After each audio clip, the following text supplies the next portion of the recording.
Madrid, 1982.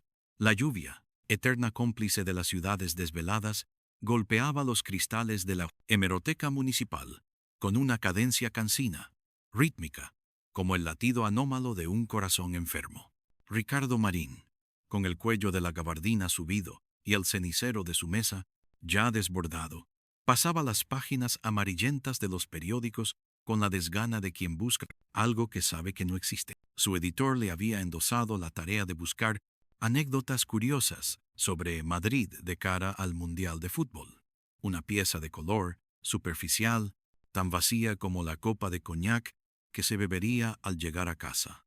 El aire olía a papel viejo, a polvo y a esa humedad profunda que se cuela hasta los huesos. Ricardo, periodista de la vieja escuela, de los que habían capeado el temporal de la censura franquista y ahora navegaban las aguas, a menudo turbias, de la recién estrenada democracia, sentía el peso de los años en cada vértebra. La transición, ese cuento de hadas para algunos, era para él una capa de barniz sobre una madera podrida, una promesa de limpieza que apenas ocultaba la mugre de el Mundial, con su algarabía y su supuesto escaparate de una España moderna y vibrante, le parecía una farsa. Un disfraz para las heridas que aún supuraban bajo la piel de la ciudad se detuvo en un titular minúsculo, casi una errata, de un periódico de principios 1980. Desaparición en el barrio de Malasaña. No había foto. Apenas 3 líneas que hablaban de una joven estudiante, Elena Vargas, vista por última vez una noche lluviosa. El caso, según la nota, había sido archivado por falta de pruebas. Lo que le llamó la atención no fue tanto el suceso en sí. Las desapariciones no eran, por desgracia, algo insólito en aquellos años de cambio e incertidumbre, sino la brusquedad con la que el hilo de la noticia se cortaba. No había seguimiento. No había el habitual revuelo de un barrio, de una familia desesperada. Silencio. Un silencio demasiado denso. El instinto, esa vieja bestia que se negaba a morir en su interior, se agitó. Pasó a la página siguiente, luego a la anterior, buscando alguna mención, alguna referencia, un eco. Nada. Era como si Elena Vargas nunca hubiera existido, borrada del mapa, engullida por el asfalto mojado. Algo en el mutismo, en la rapidez del archivo, resonaba con la sordidez de los tiempos que le habían tocado vivir. Los años de Franco, donde los expedientes se esfumaban con la misma facilidad con la que un coche patrulla se llevaba a un disidente en la noche. Dejó a un lado la pila de periódicos destinados a la vacuidad mundial y se centró en la fecha del suceso. Enero de 1980. Aquel invierno había sido especialmente crudo y lluvioso. Siempre la lluvia. La ciudad se sumergía en una melancolía que Ricardo conocía bien. Anotó el nombre, la fecha, el barrio, Malasaña, un hervidero de contracultura, de juventud, de ideales y de peligros. Un lugar donde la vieja guardia, la nueva se cruzaban a menudo con resultados explosivos. Al día siguiente, la resaca no era solo del coñac, era de la noche en vela, de la imagen de Elena Vargas flotando en su mente. Su primer paso fue la comisaría de la calle Leganitos, donde sabía que algunos archivos difíciles eran custodiados con celo. Se presentó como periodista, buscando información para un reportaje histórico sobre la delincuencia en Madrid de cara al Mundial. El pretexto era débil, pero el nombre del periódico le abría algunas puertas. El sargento de turno, un tipo con mostacho ralo y ojos cansados, le escuchó con una mezcla de aburrimiento y suspicacia. Elena Vargas, ¿para qué coño quiere eso ahora, Marín? Eso está más que cerrado. Un lío de faldas, seguramente. O drogas. Aquella época era un despiporre. Su tono era despectivo, descalificatorio. Las pocas hojas del expediente que le permitieron ver estaban llenas de tachaduras, de párrafos eliminados, de un lenguaje burocrático que ocultaba más de lo que revelava falta de pruebas. Testigo no concluinte. Archivo provisional. Provisional para siempre. Ricardo no se rindió. El sabor amargo del no hay nada le era familiar. Decidió patear las calles. Malasaña no había cambiado tanto. Las mismas fachadas descascarilladas, los grafitis borrados a medias, los neones de los bares parpadeando en la penumbra. Entró en un viejo café que recordaba La Parra, donde la gente mayor seguía leyendo el ABC con lentitud. Pidió un café con churros, los ojos escrutando los rostros, buscando una arruga, una mirada que delatara un recuerdo. ¿Elena Vargas?, preguntó a la camarera, una mujer de unos 50, con el pelo recogido y la mirada curta. Ella negó con la cabeza, sin el menor titubeo. Aquí, no conozco a nadie con ese nombre, señor. No soy de aquí de todas formas. La respuesta era demasiado rápida, demasiado categórica. El instinto le dijo que no estaba buscando en el lugar equivocado, sino que estaba preguntando a la gente equivocada. O, lo que era peor, a la gente con miedo. Recordó a un viejo confidente, un ex chivato de poca monta, conocido en el AMPA como El Chato. Solía frecuentar un bar en Lavapiés, El Candil, un tugurio donde el humo se pegaba a las paredes y las conversaciones bajaban de tono al atardecer. El olor a fritanga rancia y a tabaco era una bofetada al entrar. Las luces, mortecinas, apenas lograban disipar las sombras. Ricardo se sentó en la barra, pidió una caña y esperó. El Chato, flaco como un junco y con la mirada de un ratón asustado, apareció a la hora de siempre. Se sentó a su lado, susurrando excusas sobre el tráfico. Ricardo le ofreció una copa. Busco algo del 80. Chato. Una chavala, Elena Vargas, Malasaña. Desapareció. El Chato frunció el ceño. Sus ojos bailaron por el local, como si esperara que las paredes tuvieran oídos. Ese nombre, me, suena, pero es una historia chunga, Ricardo. Muy chunga. Mejor dejar las cosas enterradas, sobre todo si la tierra está mojada de tanta lluvia. Necesito saber, Chato. Es para una historia. El viejo sopló, un suspiro que sonó a derrota. No fue un lío de faldas ni de drogas, fue de tierras, de mucho dinero.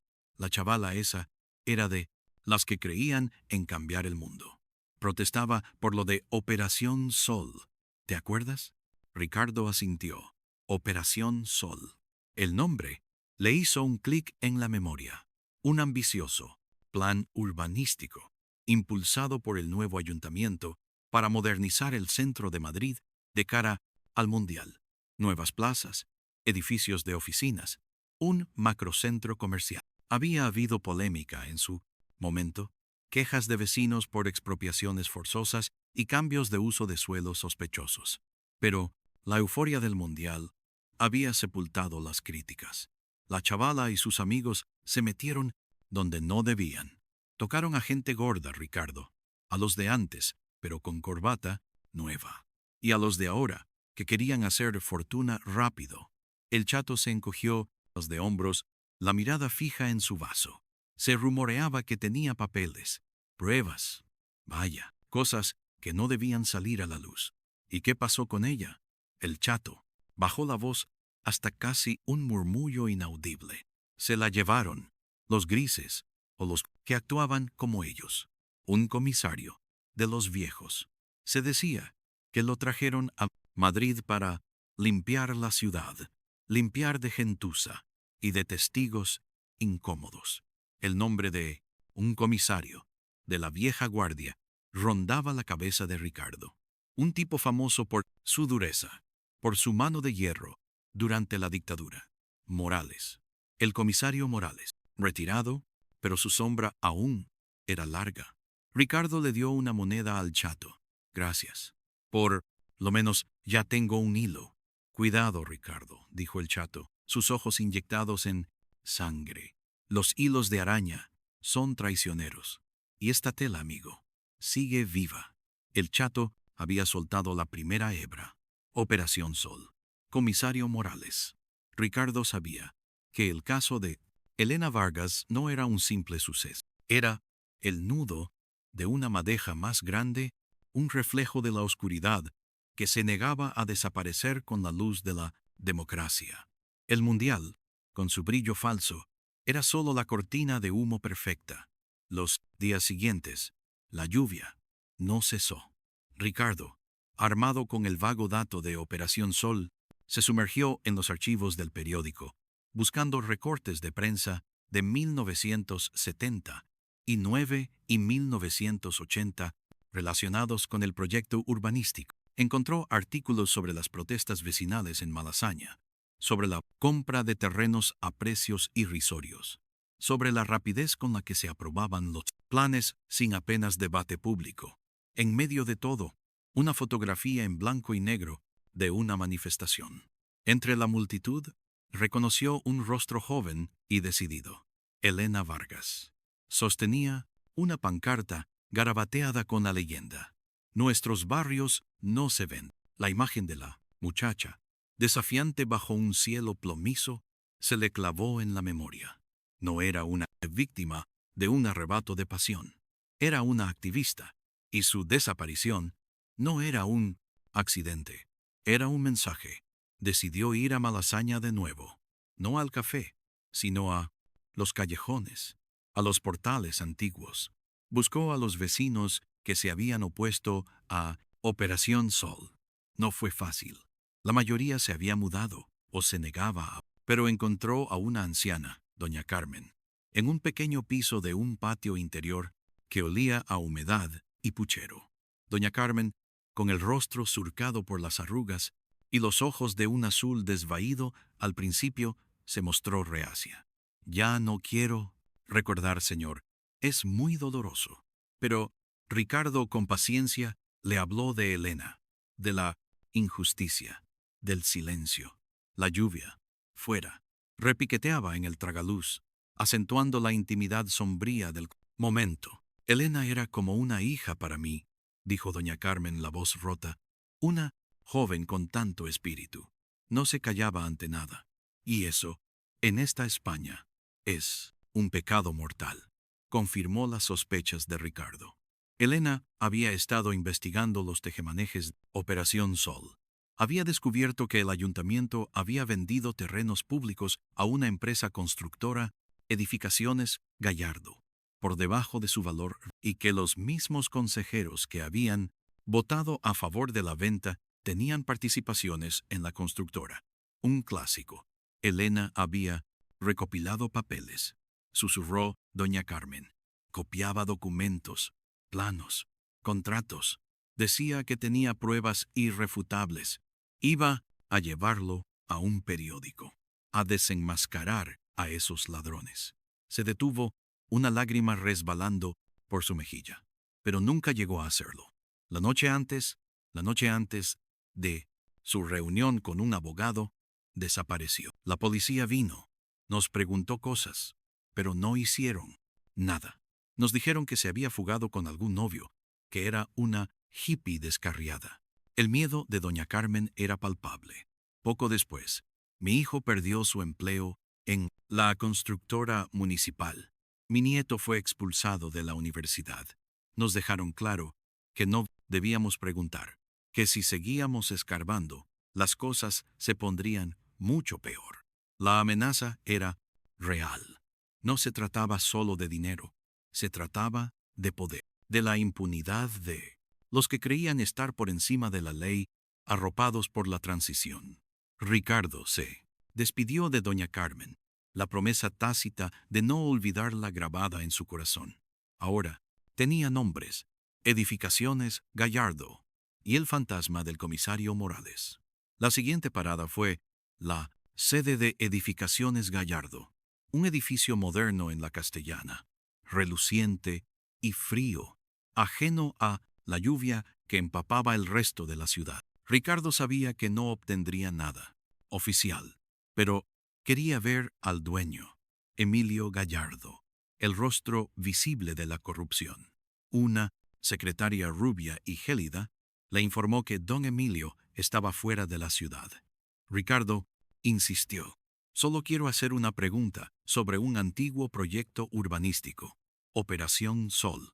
El nombre pareció resonar en la oficina, generando un eco incómodo. La secretaria, con una mueca de hielo, le indicó que esperara. Mientras aguardaba en una sala de espera demasiado aséptica, Ricardo observó los cuadros en las paredes, abstractos y caros, la opulencia discreta pero evidente. Era el nuevo poder, el que había florecido bajo el paraguas de la democracia, pero con las mismas raíces que el anterior. La lluvia seguía cayendo fuera, lavando la ciudad, pero no las conciencias. 10 minutos después, un hombre robusto, de traje impecable y cabello plateado, peinado hacia atrás, apareció. Era don Emilio Gallardo. Su sonrisa era falsa, sus ojos, duros y calculadores. ¿En qué puedo ayudarle, señor? Marín, mi secretaria me dice que pregunta por viejos proyectos. Estamos centrados en el futuro. Ricardo fue directo. Busco información sobre Operación Sol y sobre una joven, Elena Vargas, que desapareció en relación con ese proyecto. La sonrisa de Gallardo se desvaneció. Su rostro se tensó. Operación Sol fue un proyecto vital para la modernización de Madrid, y la desaparición de esa señorita es un asunto policial zanjado. No tengo nada que decir al respecto. Su voz era monocorde, metálica. Dicen que Elena Vargas tenía documentos que probaban irregularidades en las adjudicaciones de terrenos a su empresa, inquirió Ricardo, observando cada microexpresión. Gallardo dio un paso al frente. La cercanía de su cuerpo emanaba una amenaza apenas velada. Señor Marín, le advierto, la reputación de mi empresa es intachable, y los rumores son solo eso, rumores. Si vuelve a sugerir tal calumnia, mis abogados se encargarán de usted, y le aseguro que tienen más recursos que los suyos. Su mirada era fría como el acero, una promesa de destrucción. Ricardo sintió el escalofrío de la advertencia. Gallardo no era solo un empresario corrupto, era un depredador. La entrevista terminó abruptamente. Mientras salía del edificio, la lluvia le golpeó en la cara, como una bofetada helada. La opresión crecía. Estaba cada vez más cerca. El comisario Morales. El nombre le perseguía. Ricardo sabía que Morales era un hombre que no dejaba cabos sueltos. Retirado, oficialmente, su influencia se extendía como una mancha de aceite. Necesitaba un contacto que pudiera hablar con Morales, o al menos que supiera dónde encontrarlo.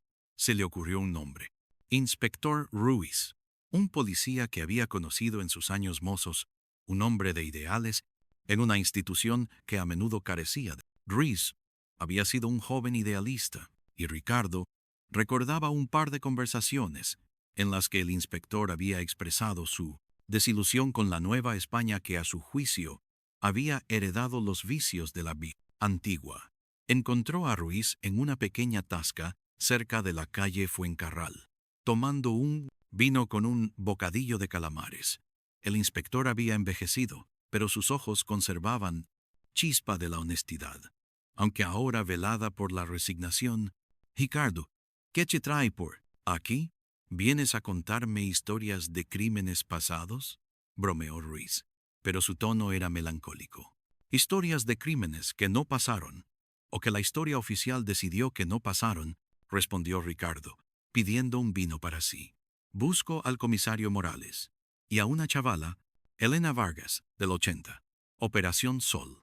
Ruiz dejó el bocadillo en el plato. El brillo en sus ojos se desvaneció, reemplazado por una sombra. Morales, ese es un nombre que no quieres pronunciar en voz alta, Ricardo. Menos aún si lo relacionas con Operación Sol y desapariciones. El chato me habló de él, y doña Carmen. Parece que la chavala había encontrado algo gordo sobre Gallardo y su constructora, y Morales se encargó de limpiar. Ruiz suspiró. Morales era un perro de presa, leal hasta la médula a los suyos, implacable con los enemigos de España. La transición le sentó como una patada en el estómago. Se sentía traicionado, pero los de arriba, sabían que seguía siendo útil. Un hombre que sabía cómo hacer que la gente se callara o desapareciera. Él fue quien se llevó a Elena Vargas. El inspector asintió con lentitud. No directamente, quizá, pero la orden vino de arriba. Y la ejecución, a través de hombres de su confianza. Elena Vargas fue un daño colateral. Una molesta mosca que se había posado en un pastel muy grande. Un pastel que se cocinaba bajo el manto de Operación Sol. ¿Por qué nadie hizo nada, Ruiz? ¿Por qué la policía lo archivó todo? Miedo, Ricardo. Lealtades y órdenes. El miedo a desestabilizar la armonía de la transición. El deseo de enterrar los pecados del pasado para construir un futuro impoluto. Y la implicación de gente muy poderosa. Políticos, empresarios, gente con peso en la judicatura. Un tapiz de intereses, donde el asesinato de una joven idealista era solo un punto minúsculo que había que borrar. ¿Sabes dónde está Morales ahora? Ruiz dudó, sus ojos fijos en el vino. Se retiró a una finca en las afueras, cerca de la sierra, pero su mano sigue allí. Dirige una empresa de seguridad privada, Custodia Ibérica. Muchos de sus antiguos hombres trabajan para él. Todavía es peligroso. Ricardo sintió la urgencia. El tiempo corría. El mundial estaba a la vuelta de la esquina, y con él la oportunidad de que la verdad se perdiera para siempre bajo el ruido de los cantos. Tenía que encontrar a Morales. Tenía que conseguir que hablara, o al menos ponerlo contra la pared. La lluvia de Madrid era una constante en el alma de Ricardo. Se había metido de lleno en una ciénaga. La verdad sobre Elena Vargas no era un simple asesinato, sino el sangriento epílogo de una conspiración que se tejía en los despachos, en los consejos de administración, en los silencios cómplices de una élite que se reinventaba sin jamás rendir. La dirección de la finca de Morales era esquiva. Ricardo tuvo que recurrir a viejos contactos, los juzgados, a un funcionario de archivo, al que le había hecho un favor años atrás. Consiguió un número de teléfono, una dirección imprecisa. La finca, un lugar apartado en la Sierra de Guadarrama, era un refugio para viejos fantasmas. Una mañana, bajo un cielo que amenazaba con descargar otra tromba, Ricardo condujo su viejo Seat 124 por carreteras secundarias, dejando atrás el asfalto mojado de Madrid, adentrándose en el gris melancólico del paisaje serrano. El ambiente era opresivo. Los pinos se alzaban como centinelas mudos, y el silencio, solo, roto por el chirrido de sus limpiaparabrisas, era espeso. La finca de Morales era un muro de piedra y un portón de hierro forjado, un lugar donde la ley, o al menos la ley del Estado democrático, apenas tenía alcance. Llamó al timbre. Una voz metálica le preguntó su nombre. Ricardo Marín, periodista. Quiero hablar con el comisario Morales. El periodista. Portón se abrió con un chirrido ominoso. Una pista de gravilla llevó a su coche a un patio empedrado. Dos hombres corpulentos, con la misma mirada pétrea que recordaba de los antidisturbios de antaño, le esperaban. Le escoltaron a la casa, un chalet grande de estilo castellano, pero con una atmósfera fría, casi militar. En el salón, frente a una chimenea apagada, estaba el comisario Morales, un hombre mayor, de constitución robusta, con el cabello blanco y la mirada de un águila. No había perdido ni un ápice de su autoridad. Sus ojos, profundos y oscuros, observaron a Ricardo con una curiosidad helada.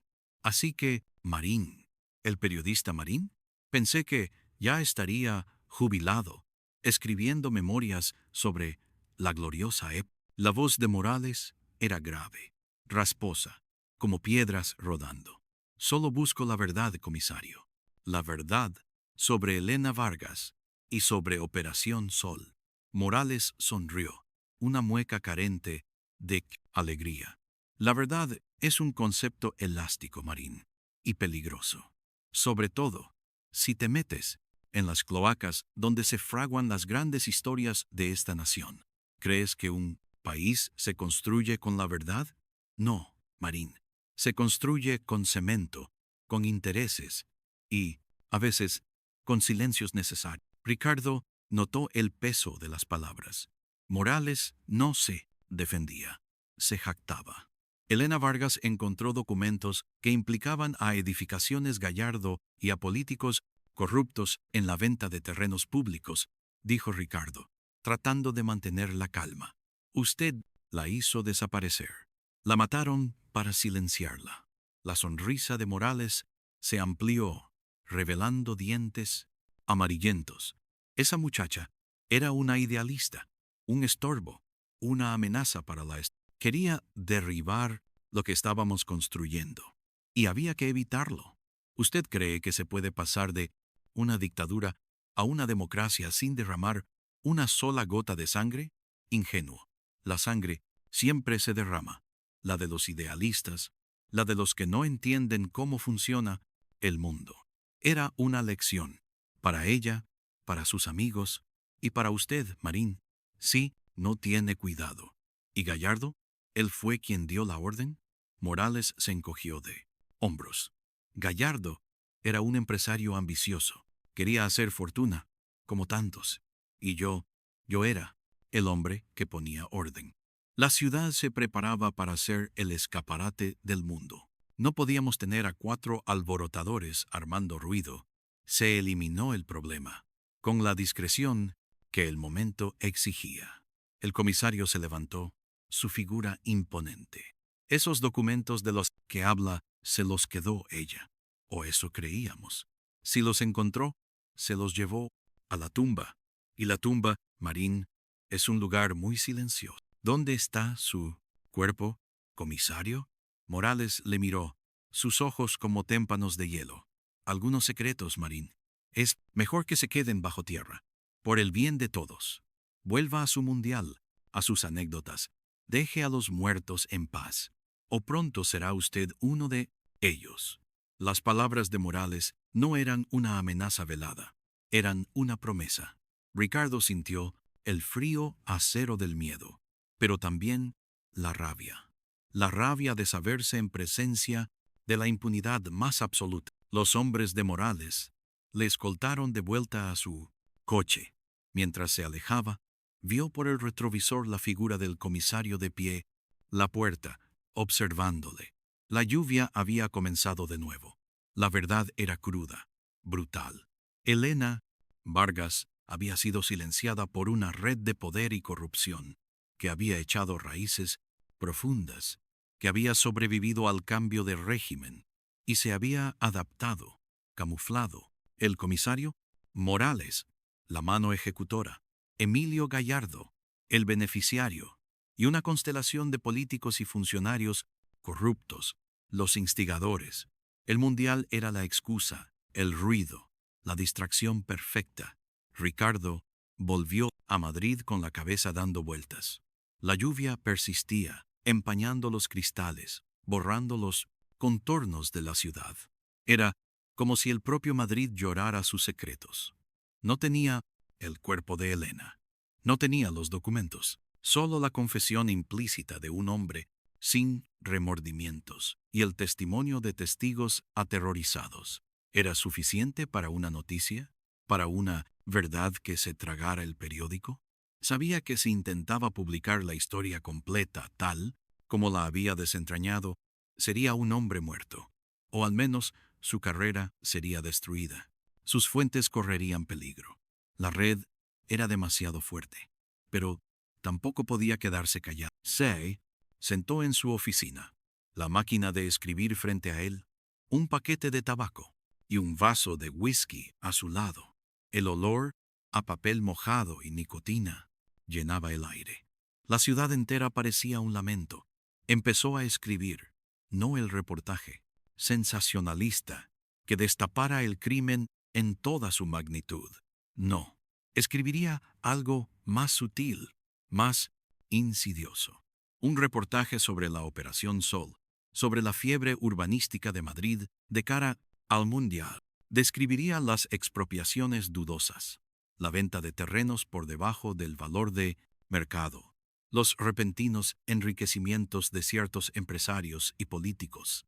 Haría hincapié en la falta de transparencia, en el silencio de los archivos oficiales. Y en un párrafo, casi al final, mencionaría, con una ambigüedad calculada, que algunos vecinos, aquellos que se atrevieron a cuestionar los intereses de los poderosos, simplemente desaparecieron de la faz de la tierra, sus voces ahogadas en el ruido de las excavadoras y el tintineo de las cajas registradoras.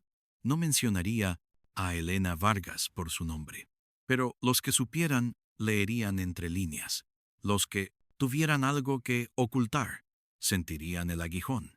Era un compromiso, una verdad a medias, una venganza pequeña pero precisa, la única forma de golpear sin ser destruido. Sabía que no sería suficiente para hacer justicia a Elena. Su cuerpo nunca sería encontrado, sus asesinos nunca serían juzgados, pero, al menos, su historia no sería del todo silenciada. Su sacrificio no sería completamente en vano.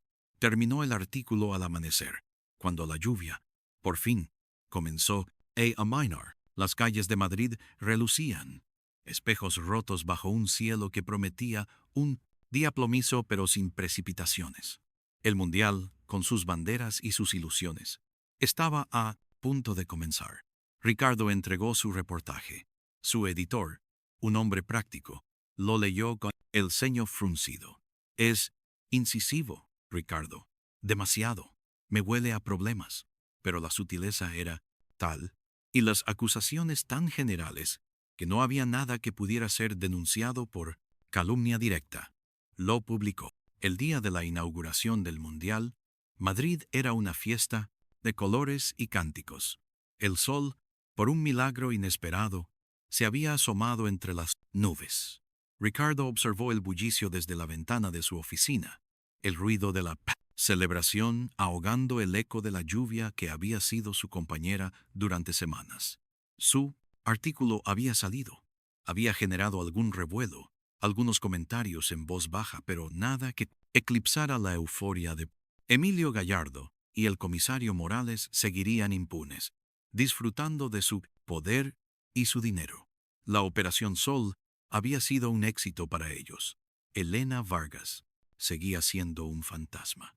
Ricardo encendió un cigarrillo, el humo ascendiendo en espirales hacia el techo. La verdad, la cruda, opresiva verdad, nunca se revelaba del todo en Madrid. Siempre se escondía en los pliegues de la historia, en los archivos tachados, en las miradas asustadas, en el silencio de los muertos. La ciudad, con sus luces de neón parpadeantes y sus calles mojadas, seguiría siendo un laberinto de sombras, donde la lluvia era el único testigo insobornable. El Mundial pasaría, las luces se apagarían, pero los secretos seguirían ahí, latentes, bajo el asfalto que había tragado a Elena Vargas. Y Ricardo, el periodista cínico y cansado, seguiría escribiendo, sabiendo que, a veces, la única victoria posible era la de dejar una pequeña grieta en el muro de silencio. La pequeña grieta en el muro de silencio que Ricardo había logrado abrir con su artículo, al principio, pareció una insignificante marca apenas visible bajo el estruendo del Mundial. Madrid vibraba con una euforia artificial, un can monocorde de victoria anticipada que ahogaba cualquier disonancia. Los días pasaron, y con ellos, la resaca inicial del periódico. Su editor, un hombre curtido en 1000 batallas periodísticas y que prefería la estabilidad a la gloria, lo había felicitado con un gruñido. Has rozado el límite, Ricardo. Demasiado cerca para mi gusto, pero te has salvado por un pelo. Ahora, a otra cosa. Tenemos un mundial que cubrir, ¿recuerdas? Ricardo asintió, encendió otro cigarrillo y observó por la ventana el desfile incesante de camisetas de fútbol y bufandas con los colores de la bandera. Era un carnaval sobre un cementerio. La Operación Sol, en la superficie, era un éxito rotundo. Los nuevos estadios se erigían con una velocidad pasmosa. Los hoteles de lujo proliferaban. Las avenidas se ensanchaban y los nuevos barrios residenciales brotaban como setas tras la lluvia. Emilio Gallardo aparecía en portadas de revistas de economía, su imagen impecable, sus declaraciones llenas de un patriotismo empresarial que rayaba en la obscenidad. El comisario Morales, por su parte, se mantenía en la sombra, su nombre apenas mencionado en la prensa oficial, pero su influencia, Ricardo lo sabía, era una telaraña invisible que se extendía por cada intersticio del poder. Elena Vargas seguía siendo un eco lejano, un susurro que pocos, o nadie fuera de él, escucharían en medio de la fanfarria. Ricardo intentó volver a la rutina. Cubrió partidos, escribió crónicas anodinas sobre la pasión del público y la gastronomía local para los visitantes extranjeros. Pero la cara de Elena, su voz, su memoria, lo perseguían. Cada titular sobre los logros urbanísticos del Mundial era una bofetada. Cada apretón de manos entre Gallardo y algún ministro era un recordatorio de la impunidad. Dormía poco, y cuando lo hacía, las pesadillas lo arrastraban de vuelta a esa noche lluviosa en la periferia, al rostro impasible de Morales, a la sombra de los secretos enterrados bajo el asfalto recién vertido. Fue un martes, en medio de la vorágine de un partido de cuartos de final, cuando recibió una llamada anónima. La voz era masculina, grave, ligeramente distorsionada. El periodista Ricardo Martín. He leído su artículo sobre la Operación Sol. Hay más. Mucho más. Nos vemos mañana en el café La Habanera, a las 11. Solo. Ni una palabra a nadie. Si no vienes, lo entenderé. Si vienes, quizás podamos abrir una grieta más grande. La llamada se cortó. Ricardo sintió un escalofrío. No era un farol. La voz tenía un timbre de urgencia, de miedo contenido. La Habanera era un viejo café en el barrio de Malasaña, un lugar discreto, frecuentado por artistas y estudiantes, lo suficientemente bullicioso como para pasar desapercibido, pero lo suficientemente íntimo para una conversación clandestina. Al día siguiente, bajo un sol abrasador que intentaba disipar la persistente humedad de los últimos días, Ricardo llegó puntual a la Habanera. Pidió un café con leche, se sentó en una mesa al fondo, cerca de la ventana, con la mirada puesta en la puerta. Los minutos se estiraron, densos como la melaza. A las 11:10, un hombre de unos 50 años, de aspecto cansado, con el pelo ralo, una barba de varios días, entró. Llevaba una gabardina fina, ridícula para el calor, unas gafas de montura gruesa que no ocultaban la expresión de nerviosismo en sus ojos. Se sentó en la mesa de Ricardo sin mediar palabra, pidió un vaso de agua y le entregó un pequeño sobremanila, grueso y algo arrugado. Me llamo Miguel. Miguel Ramos, susurró el hombre, su voz apenas audible por encima del tintineo de las tazas y el murmullo de las conversaciones. Fui arquitecto en el ayuntamiento. Trabajé en el departamento de urbanismo. La Operación Sol, yo diseñé los primeros planos, los iniciales, los que eran legales, los que iban a beneficiar a la ciudad. Pero luego, todo cambió. Se torció.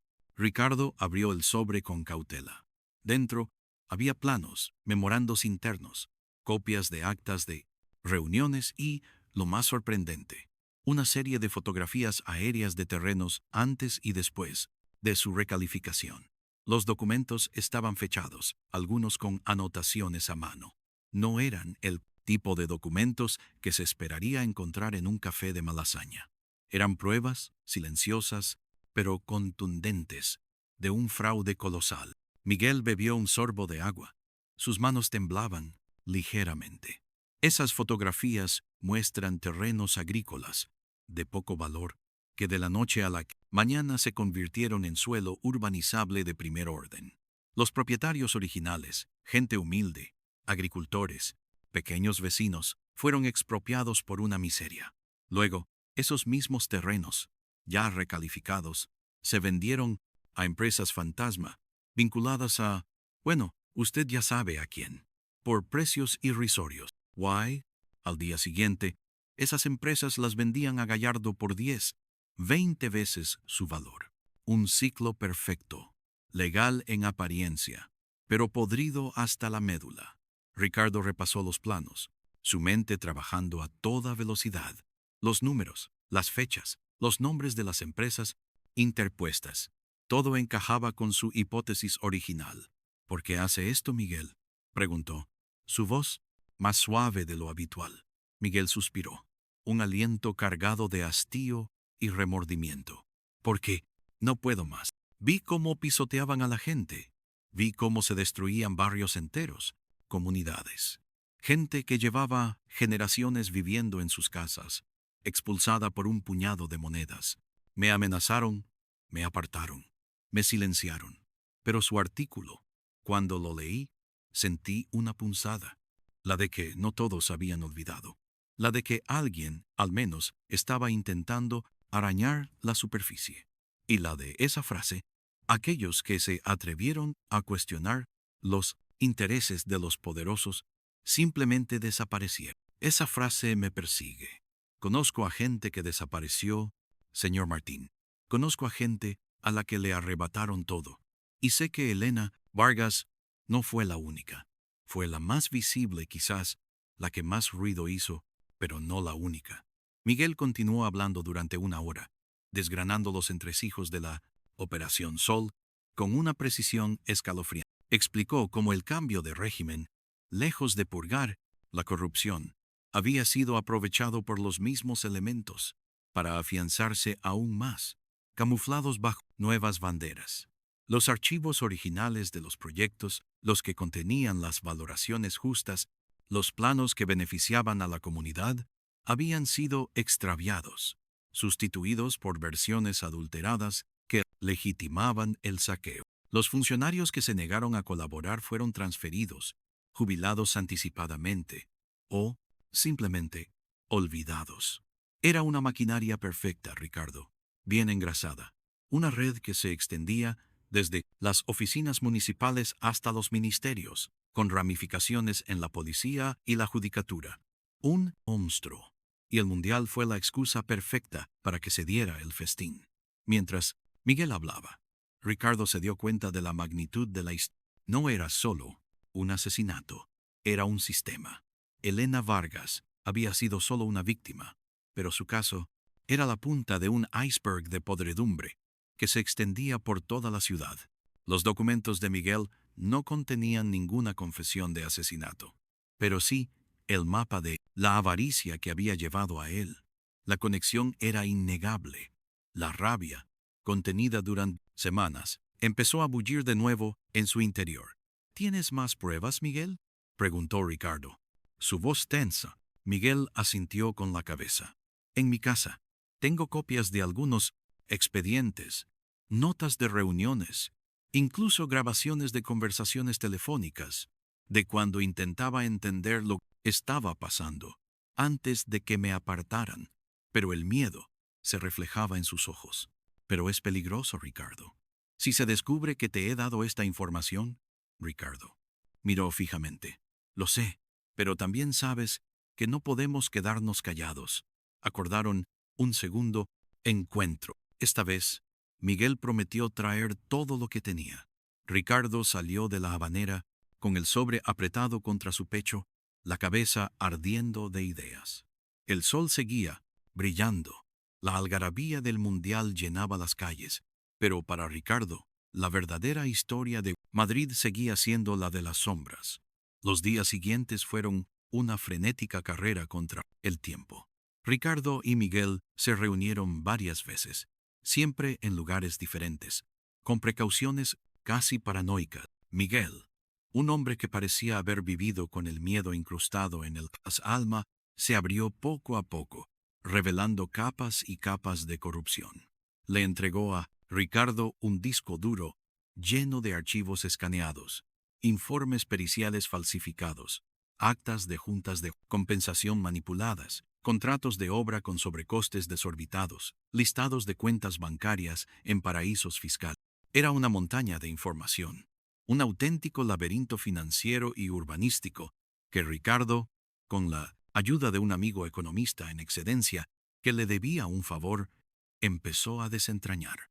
Cada nombre, cada cifra, cada fecha, dibujaba una red más compleja de lo que había imaginado. El entramado incluía a pequeños empresarios que actuaban como testaferros, a funcionarios de alto nivel que aprobaban proyectos sin la menor supervisión, a concejales que votaban a favor de cambios de uso de suelo a sabiendas de la ilegalidad e incluso a magistrados que archivaban denuncias de irregularidades con argumentos peregrinos. La Operación Sol no era un simple proyecto, era un esquema de desvío de fondos públicos y enriquecimiento ilícito sistematizado, amparado por una red de protección política y judicial. Ricardo empezó a ver con claridad por qué Elena Vargas había sido tan peligrosa. Ella no era solo una vecina protestando por su casa. Miguel le mostró una serie de croquis y anotaciones manuscritas, restos de un pequeño dossier que Elena había estado reuniendo. En ellos, la mujer había identificado un terreno específico, una antigua fábrica abandonada en su barrio, cuya recalificación implicaba no solo la expropiación de su vivienda, sino la ocultación de un vertedero ilegal y altamente contaminante que iba a ser cubierto bajo un nuevo complejo residencial y un tramo de la nueva autopista del Mundial. Elena había descubierto que el suelo estaba contaminado y que los informes oficiales habían sido falsificados. Había reunido muestras y había estado a punto de hacer públicas sus pruebas, no solo del fraude urbanístico, sino de un crimen ambiental que ponía en peligro la salud de miles de personas. Ese era el verdadero detonante. Eso era lo que la hacía una amenaza existencial para Gallardo y sus socios. No era solo dinero, era la cárcel, el descrédito total.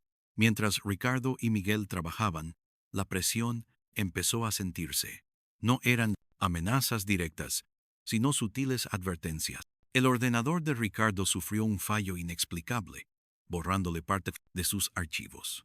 Su buzón de correo electrónico se inundó de spam y mensajes con virus. Recibió llamadas silenciosas a horas intempestivas. Miguel estaba cada vez más nervioso. Una noche, un coche oscuro lo siguió hasta su casa. Otro día, alguien intentó entrar en su apartamento, aunque no logró forzar la cerradura. El miedo se apoderó de él. No puede seguir, Ricardo, dijo Miguel una tarde, sus ojos hundidos. Estaban en un bar de copas, casi vacío, la música a bajo volumen. Tengo miedo, miedo de verdad. Esto es demasiado grande. Me van a encontrar, lo sé. Me van a hacer daño. O peor, le harán daño a mi familia. Su voz se quebró. Ricardo intentó calmarlo. Hemos llegado demasiado lejos para rendirnos ahora, Miguel. Ya no podemos parar. No, tú no puedes parar, corrigió Miguel, negando con la cabeza.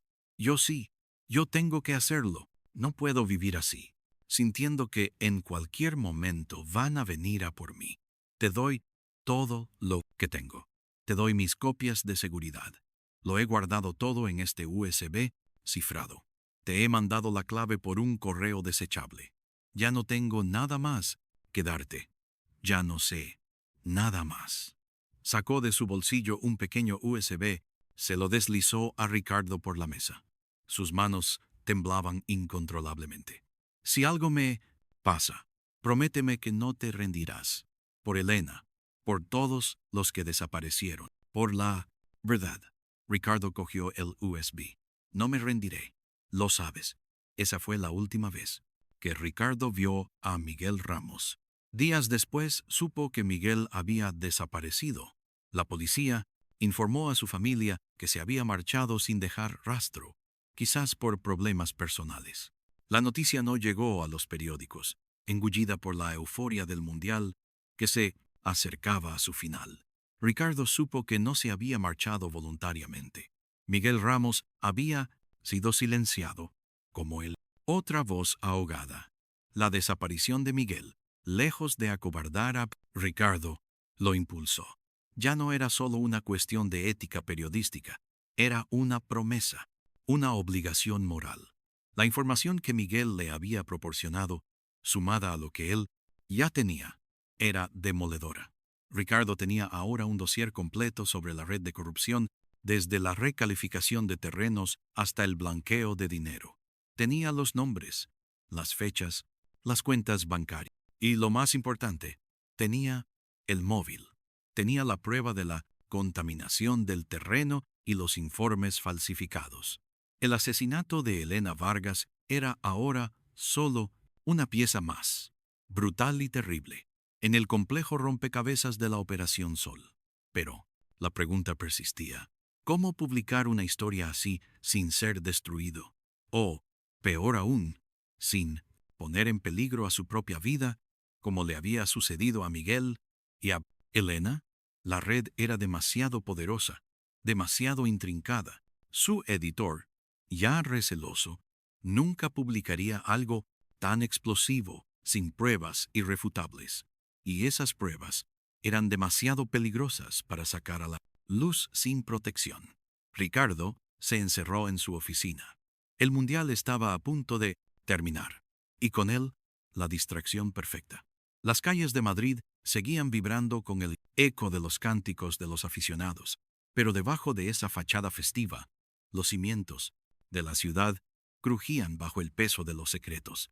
Ricardo sabía que tenía que actuar, y tenía que hacerlo con una astucia y una precisión que nunca antes había necesitado. Pensó en sus opciones.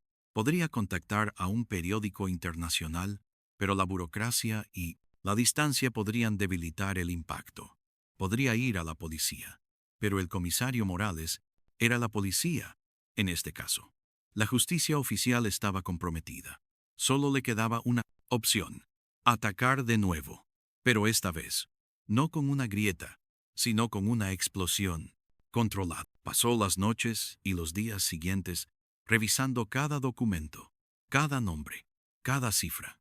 El economista amigo suyo, alarmado por la desaparición de Miguel y por la gravedad de la información, le había ayudado a trazar los flujos de dinero, a identificar a los testaferros, a desentrañar las complejas operaciones de blanqueo. El esquema era brillante en su maldad, casi un arte de la corrupción. Ricardo decidió que no podía publicar la historia completa de golpe. Sería suicida. Tenía que ir por partes, desmantelando la red poco a poco, empezando por los eslabones más débiles, exponiendo las ramificaciones antes de llegar al corazón podrido. Pero, ¿por dónde empezar? El mundial terminaba en apenas unos días con una gran final. El clímax de la euforia. Un momento de distracción global. Ricardo vio una oportunidad. La gente estaría pegada a sus televisores, las calles vacías, la atención dispersa. Podría ser el momento perfecto para lanzar un ataque inicial, uno que pasara desapercibido en el fragor de la victoria o la derrota, pero que sembrara una semilla de duda. Decidió centrarse en el aspecto financiero, en las empresas fantasma, en los testaferros, en las transacciones irregulares que Miguel le había proporcionado. No mencionaría directamente la contaminación ni el asesinato de Elena. Sería un reportaje sobre el milagro económico de la Operación Sol, pero contado desde la perspectiva de las cifras, de los movimientos bancarios que desafiaban toda lógica económica. Utilizaría el lenguaje frío de los números para exponer la caliente verdad de la avaricia.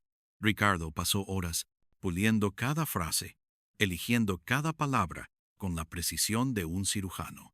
El artículo sería titulado El laberinto de cristal, un análisis de las finanzas ocultas del Mundial de Madrid. No acusaría directamente a nadie de corrupción, pero presentaría una serie de preguntas, de anomalías, que la gente, incluso aquellos que no estaban familiarizados con el caso Elena Vargas, no podría ignorar. ¿Cómo es posible que una empresa sin historial crediticio obtenga préstamos millonarios, tiempo récord.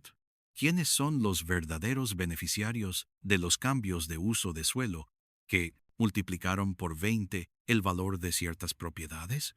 ¿Dónde están los archivos que justifican tales decisiones?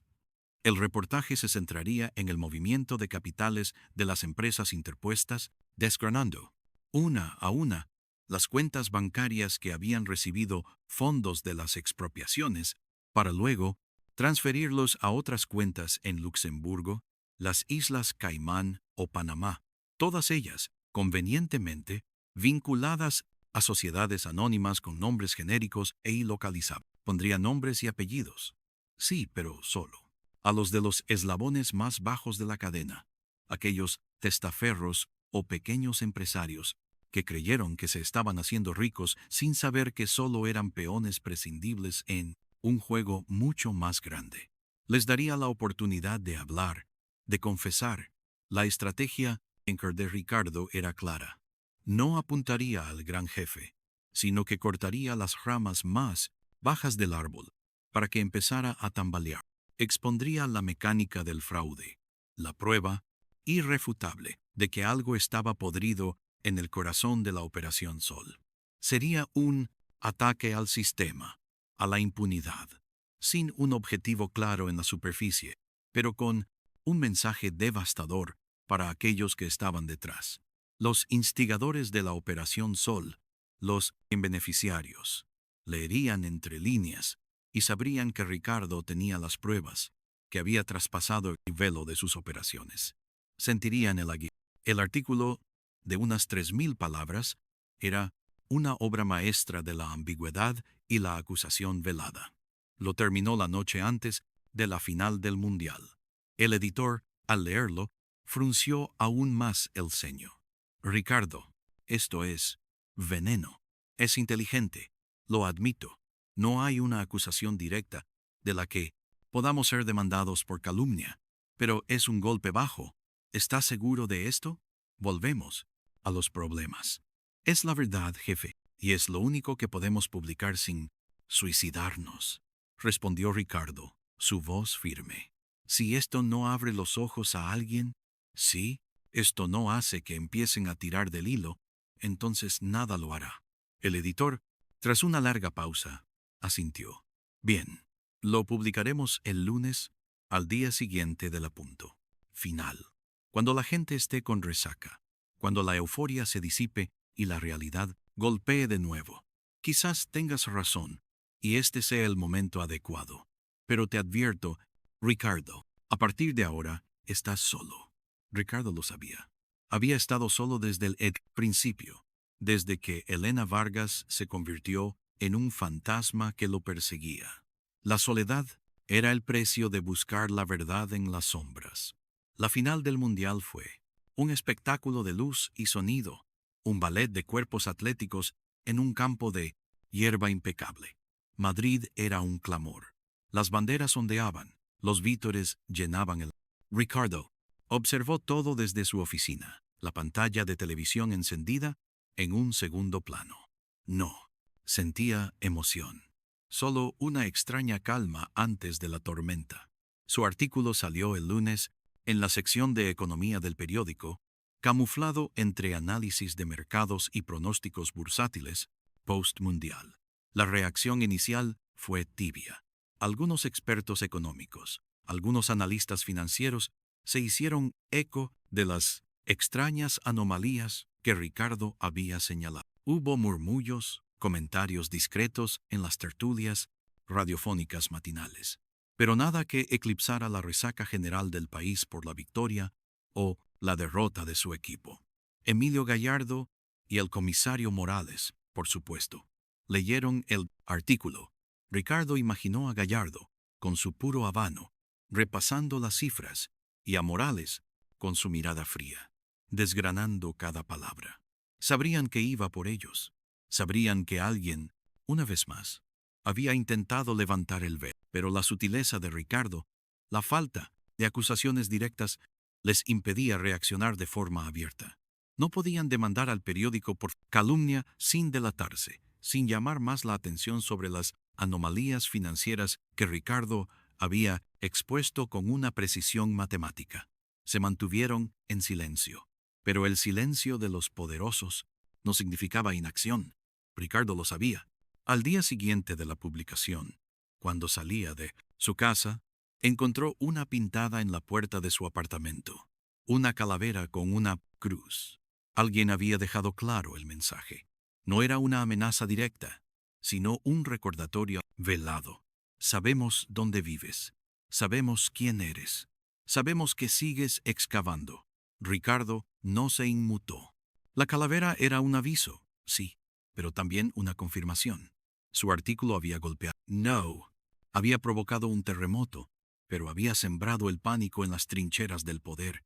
Significaba que estaban nerviosos. Y un enemigo nervioso es un enemigo que puede cometer errores. La pequeña grieta que había abierto se había ensanchado un poco. El aire viciado de la corrupción empezaba a filtrarse. La gente poco a poco empezaba a preguntar. Algunos periodistas más jóvenes, inspirados quizás por el tono incisivo pero cauteloso del artículo de Ricardo, empezaron a hacer sus propias averiguaciones sobre los movimientos de terrenos y las empresas del mundial. Los hilos se empezaban a tensar. Ricardo sabía que este era solo el principio. Había expuesto la arquitectura financiera del fraude. Lo siguiente era desvelar la capa más oscura, la que hablaba de los desaparecidos, de los silenciados, del precio humano, de la operación So. La capa que llevaba el nombre de Elena Vargas y de Miguel Ramos. La calavera en su puerta era una advertencia, pero también un combustible. No había vuelta atrás. No podía haberla. Por Elena, por Miguel, por la ciudad que lloraba sus secretos bajo las luces de neón y el eco del mundial. La batalla acababa de empezar, y Ricardo, el periodista cínico y cansado, estaba más decidido que nunca a llevarla hasta sus últimas consecuencias, aunque eso significara enfrentarse a los fantasmas que Madrid se empeñaba en mantener enterrados. Y, esta vez, la lluvia ya no era la única testigo insobornable. Él también lo era.